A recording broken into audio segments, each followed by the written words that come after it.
Salut, alors dans cette vidéo, je t'explique pourquoi 1-2 ne peut pas se faire à l'école primaire. Ce qu'il faut connaître, c'est qu'à l'école primaire, on travaille dans grand N, l'ensemble des nombres entiers naturels.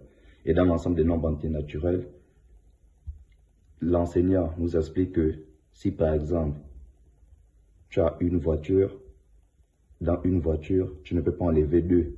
Et c'est normal. On peut prendre cet exemple avec quelque chose d'autre.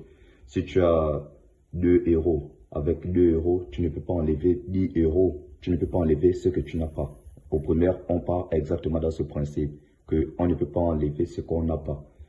Alors, une fois arrivé au collège, le plus souvent c'est à la classe de 5e, lorsqu'on voit un nouvel ensemble, grand Z, qui veut dire l'ensemble des nombres entiers relatifs, et dans cet ensemble-là, l'on a déjà la faculté de manipuler les nombres négatifs. Et là, l'enseignant t'explique que si tu as une voiture et tu veux avoir 2 voitures, tu pars en pointé chez celui qui a 2. Mais lorsque tu pars en pointé chez l'autre, tu auras maintenant 2 voitures, mais en vérité, parmi les 2 voitures, tu as une voiture qui t'appartient et tu as une voiture qui ne t'appartient pas. Donc, parmi les 2 voitures, tu as moins une voiture. Voilà pourquoi 1-2 est égal à -1.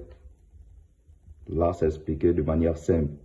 Au primaire, on travaille avec l'ensemble des nombres entiers naturels et là-bas, dans ce qu'on n'a pas, on ne peut pas enlever.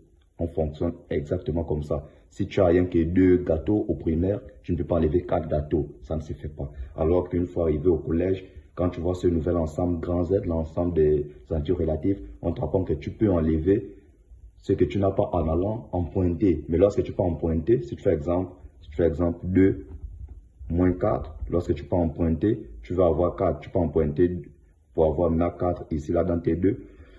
Tu auras bien sûr 4, mais dans les 4 là, tu auras -2 qui ne t'appartiennent pas. Ok, merci. Voilà la nuance. Au primaire, on est dans grand N, l'ensemble des entiers naturels.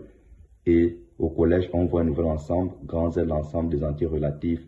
Voilà pour au primaire, 1-2 ne peut pas se faire parce que notre ensemble ne nous permet pas de faire ça. Mais une fois arrivé au collège, précisément en 5e, où l'on n'aborde plus cette notion, on peut faire 1-2 parce qu'on voit cet ensemble qui nous permet de faire ce calcul. Si tu as apprécié cette vidéo, abonne-toi, like et partage afin que la chaîne puisse grandir. Merci.